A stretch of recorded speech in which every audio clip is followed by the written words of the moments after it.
नहीं पड़ेगी sir. Right. ये दो प्रोसेसेस इक्विलिब्रियम में आ जाते हैं। There are two processes and there's a equilibrium attained by these two processes. कौन सा? Dissolution and crystallization. ये दोनों में क्या होता है? Equilibrium attain हो जाता है.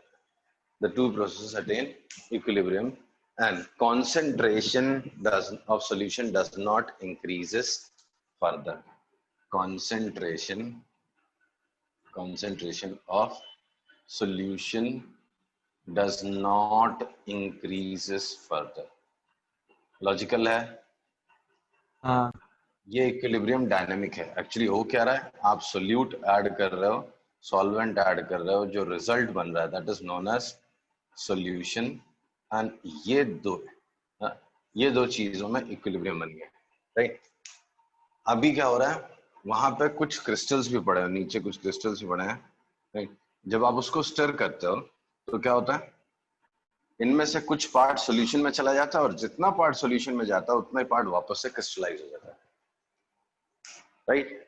तो ये इक्विलिब्रियम भी like other equilibrium, this equilibrium is also dynamic. ऐसा नहीं है कि डिसोल्यूशन बंद हो गया या क्रिस्टलाइजेशन बंद हो गया, दोनों प्रोसेसेस चल रही, बट दोनों के रेट इक्वल है। अगर 1 मिनट में 1 मोल क्रिस्टल आउट हो रहा है तो 1 मोल डिसॉल्व भी हो रहा है, राइट। तो कॉन्सेंट्रेशन हो गई constant. We say solute solvent together are in equilibrium with solution. इधर जितना solution फॉर्म हो रहा है उतना ही क्रिस्टल आउट होके solute अलग हो रहा है। क्लियर? क्लियर ना? ऐसे solution को बोलते हैं saturated solution, कि अब और उसमें डिसोल्यूशन नहीं होगा। This solution is known as saturated solution. A solution in which there is equilibrium between dissolution and crystallization. There is equilibrium between dissolution and crystallization is known as saturated solution. इसमें और concentration आप नहीं बढ़ा सकते against unsaturated solution. उल्टा क्या है? Unsaturated solution. तो unsaturated solution क्या होता है? जिसमें concentration और बढ़ा सकते हो, राइट। दो प्रोसेसेस हैं जो साइमल्टेनियसली चलते रहती हैं। जब कॉन्सेंट्रेशन लो है और आप ऐड करते जा रहे हो तभी रेट ऑफ डिसोल्यूशन ज्यादा है, क्रिस्टलाइजेशन कम है। एक स्टेज आता है जब दोनों इक्वल हो जाते हैं, उस टाइम में जो सोल्यूशन फॉर्म होता है that is known as saturated solution. आ रही बात समझ में? हाँ सर। हाँ, तो ये टाइम पास हम क्यों पढ़ रहे हैं? We are trying to define solubility. तो सॉल्युबिलिटी डिफाइन करने की कोशिश कर रहे हैं, ठीक। तो सॉल्युबिलिटी मतलब क्या? कितना डिसॉल्व कर सकता है। तो आप बोलोगे सर वो तो अपने ऊपर है कितना डिसॉल्व करना है, राइट। फिर मैं बोलता कि एक लिमिट भी होती है, इससे ज्यादा सोल्यूट आप इतने सॉल्वेंट में डिसॉल्व नहीं कर सकते। तो ये उसी का एक्सप्लेनेशन था। तो solubility of solute in a solvent, solubility of solid solute in liquid solvent, पूरे लिख देता हूँ, of solid solute in liquid solvent is concentration of saturated solution, yeah, solubility of solubility of any solute in liquid solvent is what is concentration of its saturated solution. आ रहे समझ में? आप देखो इसमें छोटी छोटी करेक्शंस करेंगे। तो पहले तो ये बात है, क्या टेम्परेचर पे डिपेंड करता है? Yes, solubility depends on temperature. We'll see how it varies with temperature, but before that I'll directly state the solubility of solid solute depends on temperature of the solution. तो solubility एक temperature पे define होती है, right? तो solubility of a solid solute in a liquid solvent at a given temperature. At a given temperature is concentration of its saturated solution at that temperature. ठीक है, तो solubility क्या है? Solubility of a solid solute in liquid solvent, when I say, is first of all defined at a definite temperature, right? At a given temperature is concentration of its saturated solution at that temperature. Clear है? हाँ sir. Okay, अब question ये है कि report कैसे करोगे आप? Grams per litre में, percent V by V, percent W by W, molarity, normality, क्या रिपोर्ट करोगे आप? भाई आपने बोल दिया कॉन्सेंट्रेशन, तो कॉन्सेंट्रेशन आप किस में, कौन सी वाली रिपोर्ट करोगे? तो दुनिया भर की कॉन्सेंट्रेशन यूनिट से, तो it's up to you, you can state any of them, right? Grams per litre भी, दैट इज स्ट्रेंथ भी बता सकते हो आप, मोल्स पर लीटर भी बता सकते हो, that is molarity, any of them. But अगर आप बुक्स देखोगे तो उसमें 100 ग्राम ऑफ लिक्विड सॉल्वेंट में कितना सोल्यूट डिसॉल्व हो सकता है उसके सैचुरेटेड सॉल्यूशन में, राइट? तो उसको बोला गया है सॉल्युबिलिटी। वैसे तो आप कोई भी कॉन्सेंट्रेशन टर्म यूज कर सकते हो, यहाँ पे ये मेन स्टेटमेंट है, solubility of a solid solute in liquid solvent at a given temperature is concentration of its saturated solution at that temperature. But if you talk of definition, तो solubility कैसे define गई है? Solubility of a solute, solubility of a solute, solid solute in liquid solvent at a given temperature is amount of solute in grams that is dissolved in 100 gram of that solution, that is dissolved in 100 gram of its saturated solution at that temperature. ठीक है, तो obviously you can say ठीक है, जबरदस्ती वापस लिख दिया, बात तो वही हो गई। सही बात है, कंसंट्रेशन आप कोई भी बता दो, वो उसका सॉल्युबिलिटी डिफाइन करता है, उसके हिसाब से यूनिट्स हो जाएंगी। ग्राम्स, सॉरी ये परसेंट डब्ल्यू बाई डब्ल्यू हो गया, how many grams are dissolved in 100 gram of the liquid solvent, right? आ रही बात समझ में? हाँ सर। हेलो, हाँ सर। हाँ, तो ये हो गया आपका सॉल्युबिलिटी। ठीक है, अब factors affecting solubility, factors affecting solubility. तो first is nature of solute and solvent, nature of solute and solvent.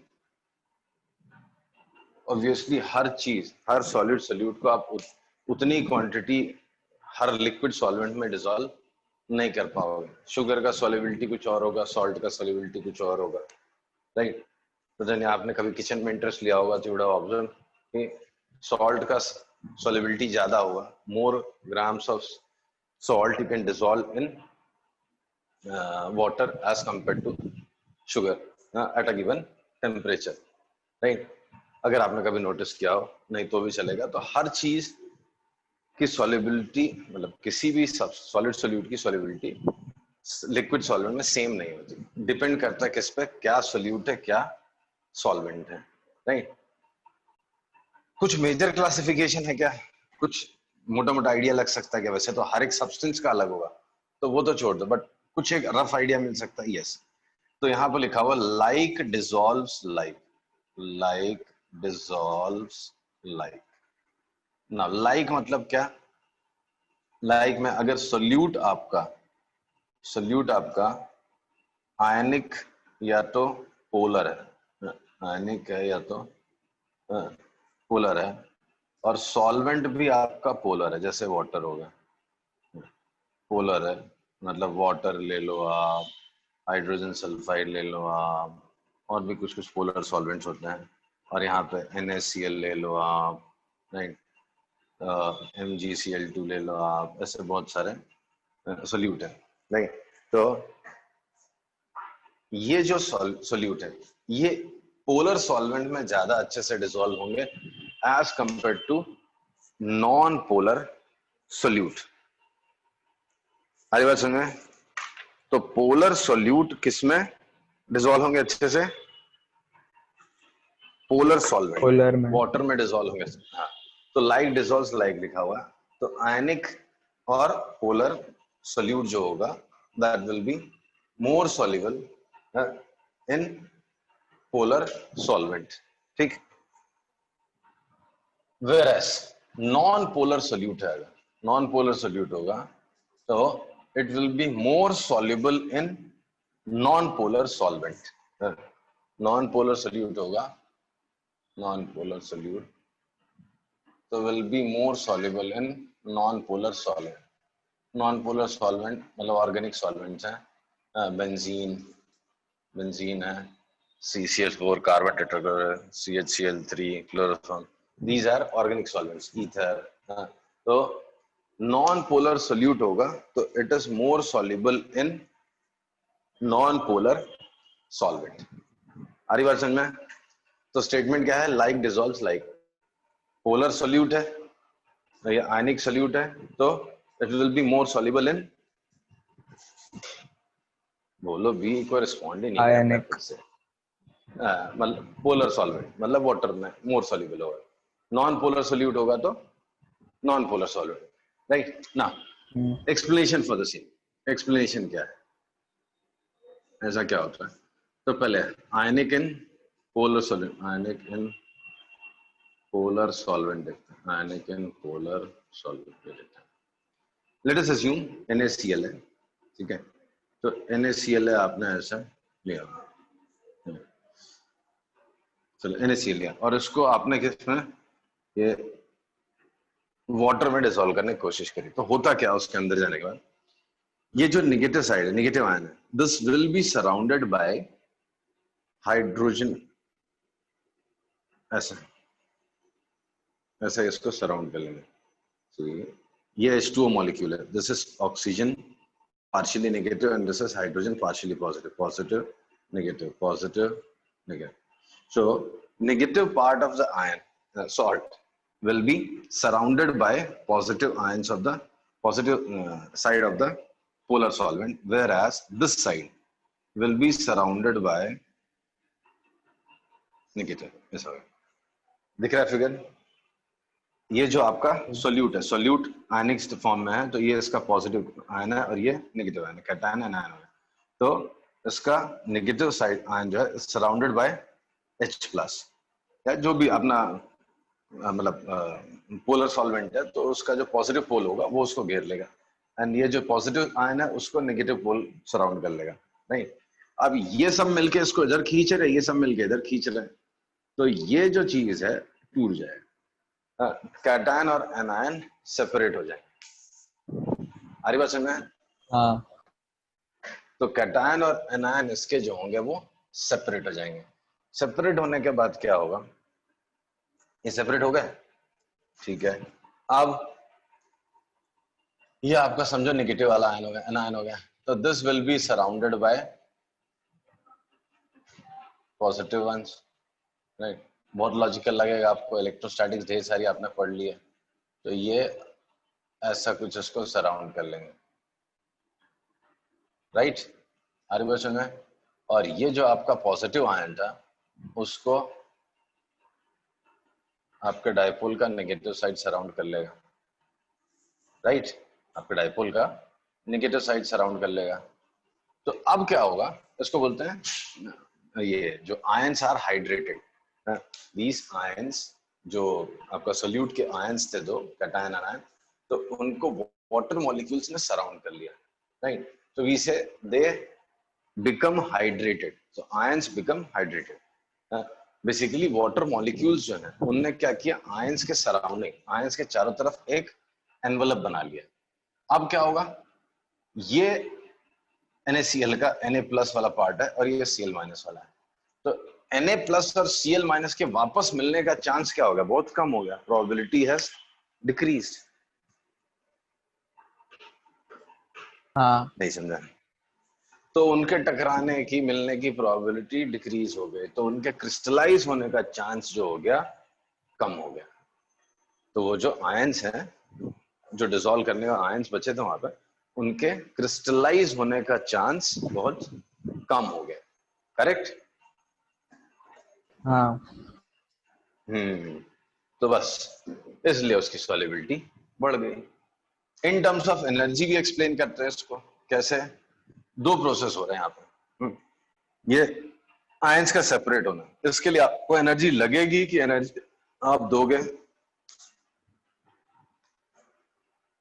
तोड़ने के लिए आपको एनर्जी मिलेगी तोड़ने से, या आपको देनी पड़ेगी? ये देनी आयंस को पड़ेगी। सेपरेट करना है, देनी पड़ेगी। That energy is known as lattice energy, right? तो लैटिस एनर्जी क्या होती है? Energy needed to separate the cation and anion of a salt या solute, basically salt, to infinite separation. Infinite से मतलब है थोड़ा भी दूर कर दो तो हो गया, फोर्स ऑफ अट्रैक्शन नेग्लिजिबल ही रहता है। तो बेसिकली उनको सेपरेट करने के लिए जो एनर्जी लगती है, तो lattice energy is what you are giving. अब क्या होगा, यहां पे भी एक टाइप का बॉन्ड ही फॉर्म हो रहा है, भले वीक ही बॉन्ड सही। तो हाइड्रेशन के टाइम में जब ये negative ion is surrounded by polar solvent molecules, molecules of polar solvent, तो एनर्जी रिलीज होगी कि एब्जॉर्ब होगी? Hello, we call it hydration energy. Hydration energy, energy release होगी या एब्जॉर्ब होगी?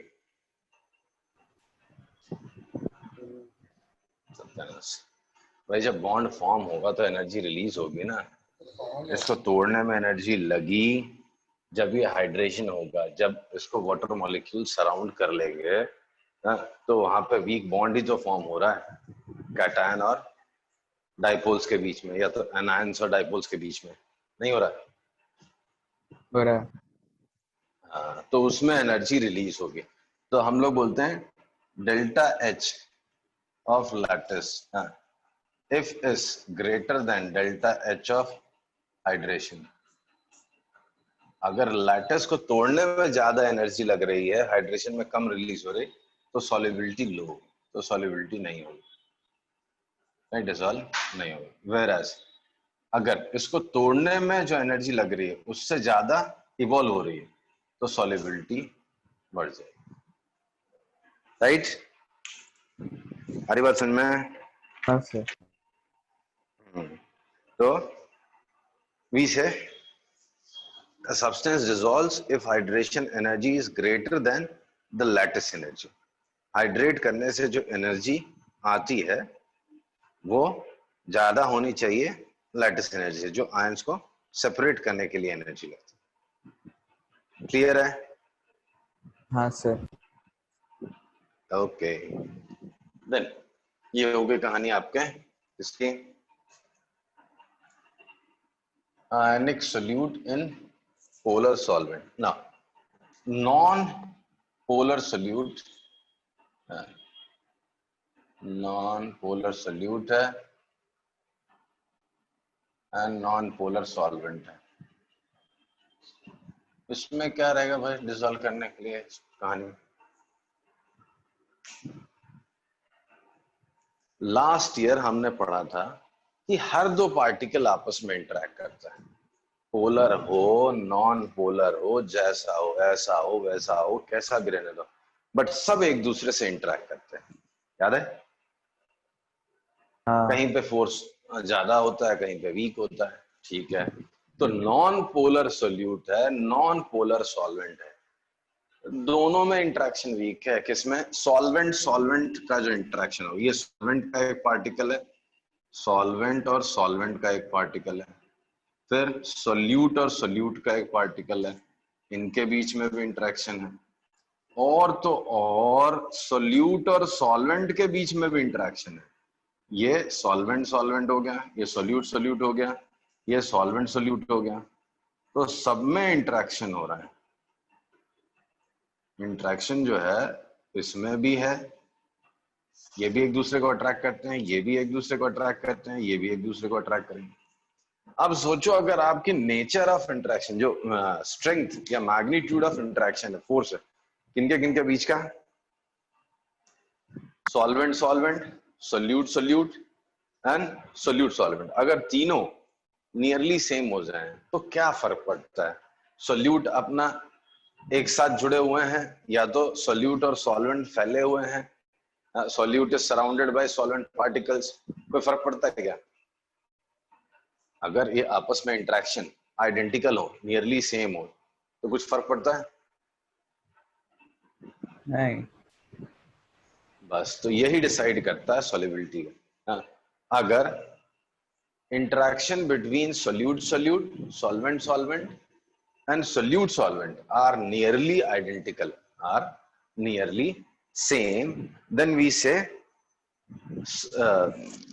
that solid is soluble in, मतलब solubility अच्छी है किसकी, नॉन पोलर सॉल्वेंट की, सोल्यूट की सॉल्वेंट। क्लियर है?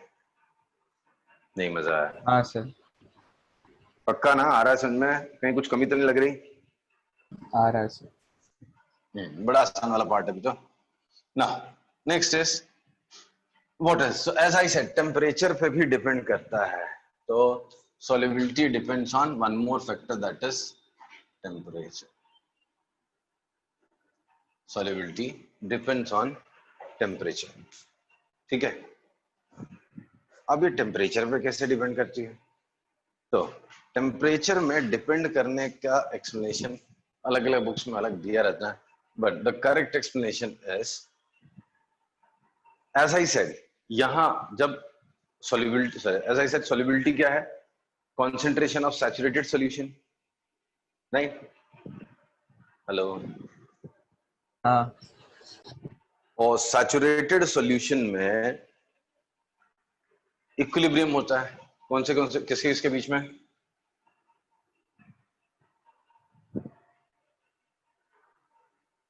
बोलो। इक्विलिब्रियम होता है ना? हाँ। किसके इसके बीच में इक्विलिब्रियम होता है? सॉल्यूट। दो प्रोसेस थे, डिसोल्यूशन और crystallization. The rate of dissolution was same as rate of crystallization, right? तो दो प्रोसेस के बीच बात करो तो ऐसा, या तो ये कह लो कि सोल्यूट और सॉल्वेंट, सोल्यूट प्लस सॉल्वेंट मिला के जो चीज है और सॉल्यूशन, इनके बीच में क्या था? इक्विलिब्रियम था, राइट? सोल्यूट प्लस सॉल्वेंट और सॉल्यूशन, इनके बीच में इक्विलिब्रियम था। हाँ। लो, अच्छा, अगर ये इक्विलिब्रियम लेफ्ट साइड शिफ्ट हो जाए तो सॉल्युबिलिटी कम हो गई कि बढ़ गई? लेफ्ट साइड मतलब? अरे ये इक्विलिब्रियम है, कुछ सोल्यूट सॉल्वेंट मिला के कुछ सॉल्यूशन बन गया है, अब इधर चला जाए मतलब क्रिस्टलाइजेशन ज्यादा हो जाए, तो हाँ। सॉल्युबिलिटी कम हो जाती है कि बढ़ गई? बढ़ गई ना। दैट सब क्रिस्टलाइज हो गया ना ज्यादा, तो अब हाँ डिसॉल्व हाँ। तो कम है ना, तो कम हो गई सॉल्युबिलिटी। और यही अगर इक्विलिब्रियम राइट साइड शिफ्ट हो जाए तो सॉल्युबिलिटी बढ़ गई। हाँ। नहीं, तो लेफ्ट साइड शिफ्ट हो जाएगा तो सॉल्युबिलिटी कम हो गई, राइट साइड शिफ्ट हो गया तो सॉल्युबिलिटी बढ़ गई, राइट? अब होता क्या है, एक काम करते हैं यार, आज बंदी करना पड़ेगा, नेक्स्ट क्लास में स्टार्ट करता हूँ। संडे को इसका एक एक्स्ट्रा लेक्चर लूंगा, टाइम बताता हूँ। ठीक है।